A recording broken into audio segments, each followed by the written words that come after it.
Good morning students. तो आज हम करेंगे चिकित्सा का चक्कर पार्ट 5। इसके आज हम दीर्घ क्वेश्चन आंसर करेंगे। तो देखो, पहला है, लेखक ने ऐसा क्या खा लिया था कि वे पेट दर्द से परेशान हो गए। अब नंबरिंग चेक करते रहना बेटा। ये क्या का आंसर है। लेखक ने मैच के अंत में रिफ्रेशमेंट ज्यादा खा लिया था।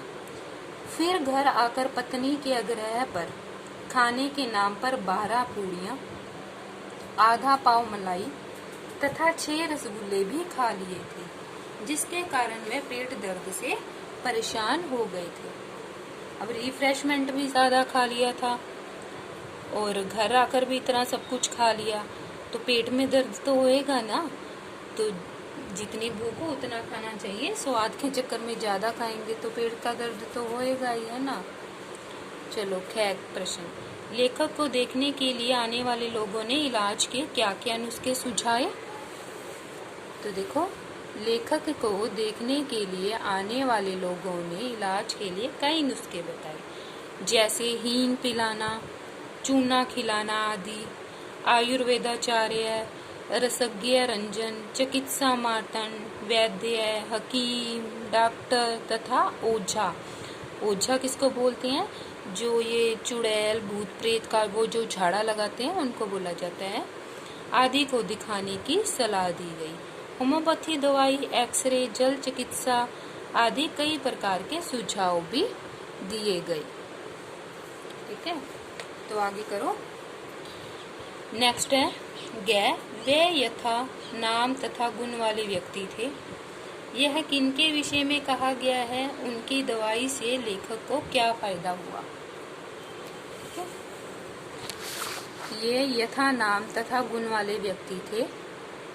यह पंक्ति डॉक्टर चूहानाथ कातर जी के विषय में कही गई है। वे लंदन से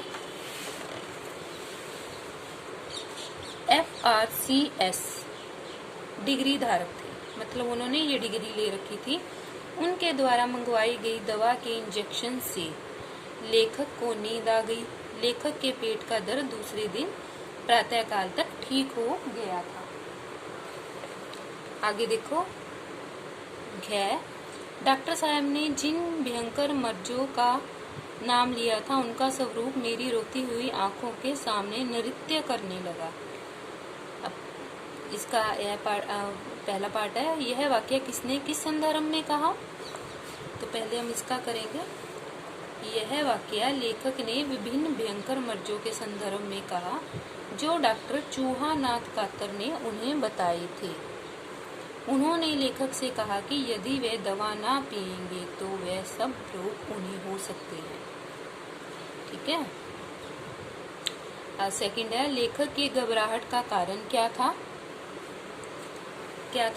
जब दोबारा पेट दर्द की पीड़ा बढ़ने लगी तो लेखक को डॉक्टर चूहानाथ कातर जी के द्वारा बताए रोगों के विषय में सोचकर घबराहट होने लगी थी। लेखक को लगा कि उन्हीं में से किसी रोग ने लेखक को जकड़ लिया है। उनके मन में डाउट हो गया था, कहीं डॉक्टर के कहे हुए रोग उसको लग तो नहीं गए। आगे, अंत में आए डॉक्टर साहब की हंसी सुनकर लेखक चकित क्यों हुए? उन्होंने क्या इलाज बताया।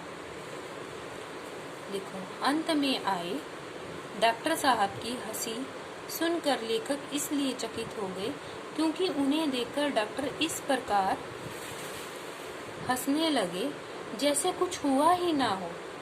डॉक्टर ने बताया कि लेखक को पायरिया हुआ है, उसी के जहर के कारण पेट में दर्द उत्पन्न हो गया और इसका इलाज यह है कि लेखक अपने सारे दांत निकलवा दे।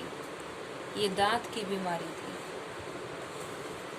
देखो आगे, लेखक की श्रीमती जी कंजूस नहीं बुद्धिमती थी। पाठ के संदर्भ में इस कथन की सार्थकता प्रमाणित कीजिए। मतलब कि वो किस प्रकार बुद्धिमती थी। देखो, लेखक की श्रीमती जी कंजूस नहीं थी क्योंकि उन्होंने लेखक के ठीक होने में पैसा खूब खर्च किया, मतलब कंजूस नहीं थी। अंत में सबकी बातें सुनते सुनते उन्होंने कहा कि आप अपना खान पान सही रखो, फिर देखना कि आप 15 दिन में ठीक हो जाओगे। इससे सिद्ध होता है कि वह बुद्धिमती थी तथा व्यवहारिक ज्ञान रखती थी। सब चिकित्सकों की बातें सुनकर ही उन्होंने यह निष्कर्ष निकाला था। मतलब कि अपना खान पान सही रहेगा तो पेट अपने आप सही रहेगा। अब हम उसमें जबरदस्ती कुछ ना कुछ भरे जाएंगे तो क्या होएगा, गड़बड़ तो होएगी ना। लास्ट है, आज का जीवन साधन संपन्न है फिर भी लोग तनावग्रस्त क्यों हैं। देखो, आज का जीवन साधन संपन्न है, हमें प्राय सब सुख सुविधाएं हैं, परंतु जीवन में तनाव बढ़ता ही जा रहा है। बाह्य आडंबरों के चलते व्यक्ति सुख सुविधा का हर साधन जुटाता है। इसी कारण वह अनजाने ही हर बात के लिए दूसरों से होड़ करने लगता है।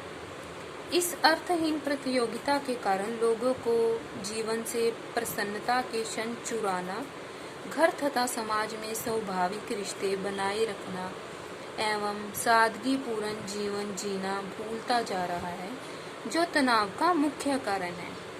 तो इन चीज़ों को भूलने से क्या हो रहा है, हमारे तनाव बढ़ रहे हैं। तो हमें हर हाल में खुश रहना चाहिए, सिंपल जिंदगी जीनी चाहिए। तो ये था बेटा हमारा 0 क्वेश्चन आंसर्स।